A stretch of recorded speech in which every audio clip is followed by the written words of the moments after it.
உங்கள் ஃபிட்னஸ் பற்றி உங்கள் ட்ரைனிங் பற்றி சொல்லுங்கள் சார். 44 ஹவர்ஸ் சொன்னீங்க. எப்படி அந்த மெயின்டைன் பண்ணுறீங்க? என்னென்ன ஒர்க் பண்ணுறீங்க? ஒர்க் அவுட் நிறைய சைக்கிள்ஸ் நிறைய பண்ணுவோம். ரன்னிங் நான் ஆக்சுவலி ரன்னிங் நிறைய பண்ணுவேன். ரிஃப்ளெக்ஷன் ஒர்க்கு, ஸ்ட்ரெச்சஸ்ஸு, கோரு, ஆப்ஸு அதெல்லாம் நிறைய பண்ணுவோம். ரொம்ப நிறைய வெயிட்ஸ் பண்ண மாட்டோம். ஏன்னா வெயிட்ஸ் எங்களுக்கு வந்து தேவையில்லை. ஒன்லி வந்து கார்டியோஸ் தான் நிறைய இது பண்ணுவோம். கிராஸ் ஃபிட்னஸ் நிறைய பண்ணுவோம். அதெல்லாம் வந்து எவ்ரி டே பண்ணணும் நாங்கள். அது பண்ணால் தான் நம்மளால் வந்து ஒரு ஃபிட்டாக இருக்க முடியும். செகண்ட் திங், அந்த ரேஸ் ஓட சொல்ல நிறைய எனர்ஜி வேணும் கண்டிப்பாக. ஏன்னா நீங்கள் ஒரு ரேஸ்னால் ஒரு 10 லேப்பு கண்டினியூஸாக ஓட்டணும். அதை வந்து அந்த பேஸில் ஓட்ட சொல்ல யூ நீட் தட் ஃபிட்னஸ். இல்லைன்னா ரொம்ப உங்களுக்கே நீங்களே ஃபீல் பண்ணுவீங்க. உங்களால் வந்து ஆஃப்டர் 5-6 லேப் மேலே ஓட்ட முடியாது, கஷ்டமாக இருக்கும். அதுமாரி வந்து ஃபிட்னஸ் இல்லைன்னா ரொம்ப நம்மளுக்கு வந்து ப்ரூவ் பண்ண முடியாது, ரொம்ப கஷ்டம். இதுக்கு வெயிட்டு முக்கியமாக, வெயிட்டு கம்மியாக வச்சுக்கணுமா நம்ம பைக் ஓட்டும் போது? கண்டிப்பாக வந்து பைக் வந்து லைட்டாக நம்மளுக்கு இருந்துச்சுன்னா ரொம்ப அட்வான்டேஜாக இருப்போம். நம்ம லைட்டராக இருந்தோன்னா. இப்போது நான் வந்து 65 கேஜ் இருக்கேன். இப்போது என் கூட காம்படேட் பண்ணுறவர் வந்து ஒரு 55 கேஜ் இருக்கார். அந்த 10 கேஜிக்கு வந்து பார்த்திங்கன்னா பைக்கோட ரியாக்ஷன் வந்து நிறைய இருக்கும். ஏன்னா ஸ்ட்ரெயிட் லைன் ஸ்பீடும் சரி, கார்னர்லேருந்து எக்ஸிட் ஸ்பீடும் சரி, ரொம்ப டிஃப்ரென்ஸ் இருக்கும். அப்போ நம்ம வந்து கார்னரில் நிறைய புஷ் பண்ணுவோம். அவங்க ஈஸியாக வந்து த்ராட்டில் பண்ணாங்கன்னா நம்மளை ஓவர்டேக் பண்ணுவாங்க. அதனால் வெயிட்டு வந்து இதில் மோர் இம்பார்ட்டன்ட். இப்போ மைண்டுக்கு ட்ரைனிங் அந்த மாதிரிலாம் இருக்குமா? ஏன்னா சிக்னல் போட்ட உடனே போகணும், கொஞ்சம் மிஸ் ஆனால் கூட நம்ம டைம் வேஸ்ட். மைண்டுக்கு ட்ரெயின் பண்ணுவீங்களா? மைண்டுக்கு நம்ம ட்ரெயின் பண்ண நம்ம வந்து ஃபிட்னஸ் பண்ணாவே உங்களுக்கு ஒரு லெவலுக்கு வந்து அந்த ரிஃப்ளெக்ஷன் வந்துடும். ஓகேங்களா?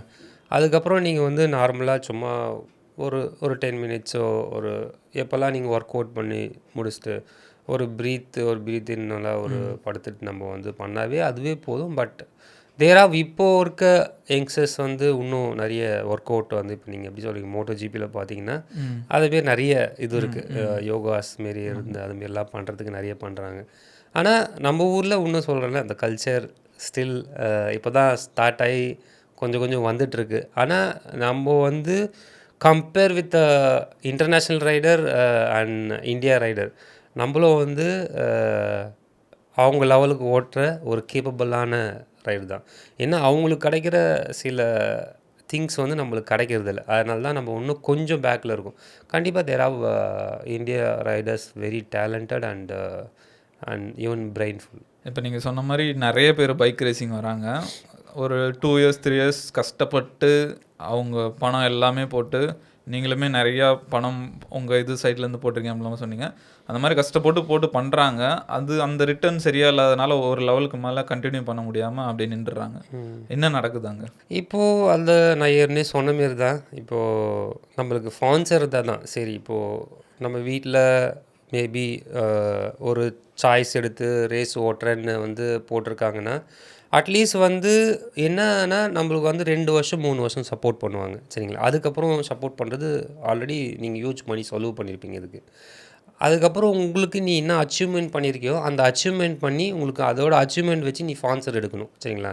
இப்போ ஸ்பான்சர் வந்து எப்படி ஒர்க் பண்ணுவாங்கன்னா, உங்களுக்கு வந்து என்ன ரேஸ் ஓட்டுற, எந்த ரேஸ், அந்த ரேஸில் என்ன கவரேஜ் வருது, உங்ககிட்ட என்ன இன்ஸ்டாகிராம் கவரேஜ் இருக்குது, என்ன யூடியூப் கவரேஜ் இருக்குது, என்ன நீ உன்னோட பொறுத்தவரை உங்களுக்கு ஸ்பான்சர் பண்ணால் எவ்வளோ பேர் அதை அவங்களுக்கு வந்து பெனிஃபிட் வருது, அதெல்லாம் பார்க்க சொல்ல தான் வந்து நம்மளுக்கு ஸ்பான்சர்ஷிப் கிடைக்கும். இப்போது ஏற்கனவே சொன்னமே என்னோடய ஆர்கனைசர் யார் இங்கே வந்து ரேஸ் நடத்துகிறாங்களோ அவங்களோட கவரேஜே ஃபஸ்ட்டு ரொம்ப கம்மியாக இருக்குது. அப்போது நம்ம இது ஒரு ப்ராடக்டாக திரும்பி யாருக்குன்னா சேல் பண்ணணுன்னு நினச்சிங்கன்னா கஷ்டமாக இருக்குது. அதனால தான் வந்து நிறைய பேர் ரைடர்ஸ் வராங்க, ஒரு 2 இயர்ஸ் 3 இயர்ஸ் ஃபைட் பண்ணுறாங்க, வின் பண்ணிவிட்டு அவங்களால முடியலன்னு சொல்லிட்டு is going to some other job.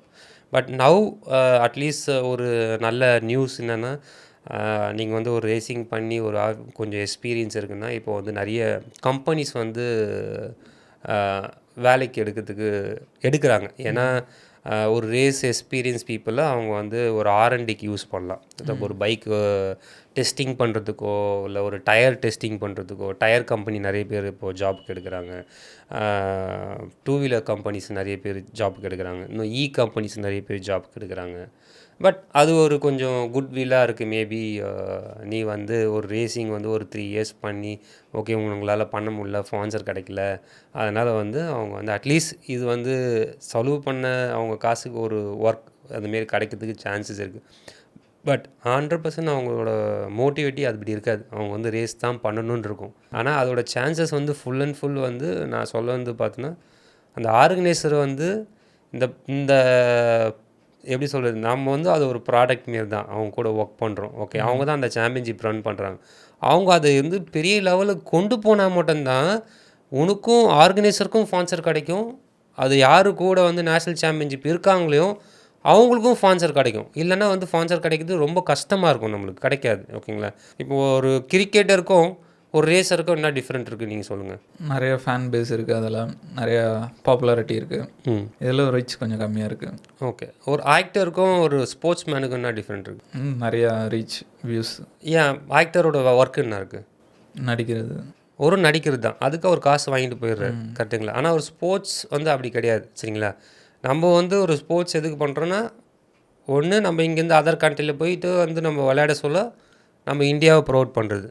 But நம்ம கல்ச்சரை வந்து கொஞ்சம் டோட்டலாக டிஃப்ரெண்ட். சரிங்களா?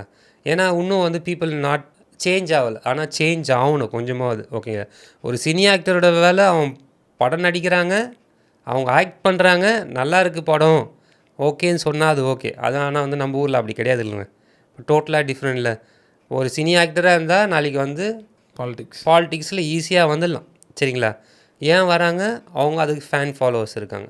ஃபேன் ஃபாலோவர்ஸ் இருக்கலாம், நான் வேணான்னு சொல்ல. நீ ஒரு நல்ல ஆக்டரு சூப்பராக நடிச்சிருக்க, கை தட்டிட்டு வரலாம். ஆனால் அதுக்குன்னு நம்ம பால் ஊற்றிட்டு அவனுக்குன்னு பின்னாடி ஓடிட்டு இருக்குதுலாம் வந்து நம்மளோட கல்ச்சர் காலங்காலமாக அப்படி தான் நம்மளை வளர்த்துருக்காங்க. சரிங்களா?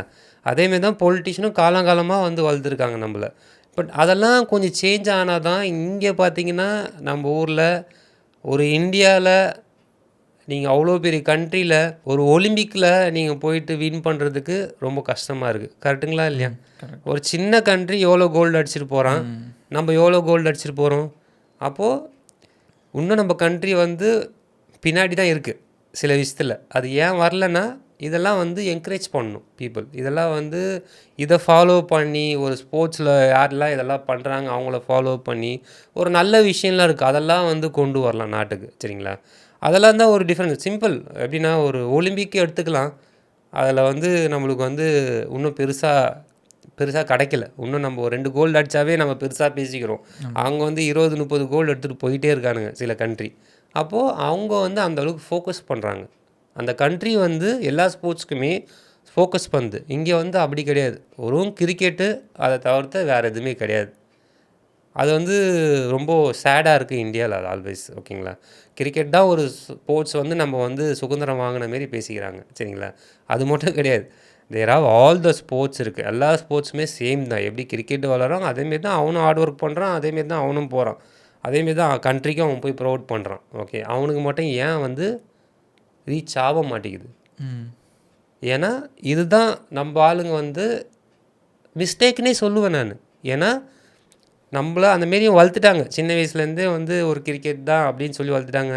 இப்போ வந்து பாலிடிக்ஸ்னால் ஓகே, அவர் ஒரு பெரிய ஆக்டர்னால் நெக்ஸ்ட்டு வந்து அவர் பாலிடிக்ஸில் வந்துடலாம். ஏன்னா அப்படி தான் அவங்களுக்கு ஓட்டு போட்டுருவாங்க. அதுமாரி வந்து இருக்க சொல்ல கொஞ்சம் நம்மளுக்கு வந்து இந்த ஸ்போர்ட்ஸ் இல்லை, எங்கள் ஸ்போர்ட்ஸ் இல்லை, எல்லா ஸ்போர்ட்ஸுமே இந்தியாவில் வளர்கிறதுக்கு கொஞ்சம் கொஞ்சம் கஷ்டமாக தான் இருக்கும்.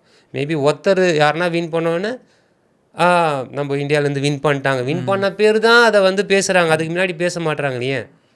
ஏன்னா அதுக்கு முன்னாடி வந்து பீப்புள் அதை மறந்துடுறாங்க. அவ்வளோதான், வேறு எதுவும் இல்லை.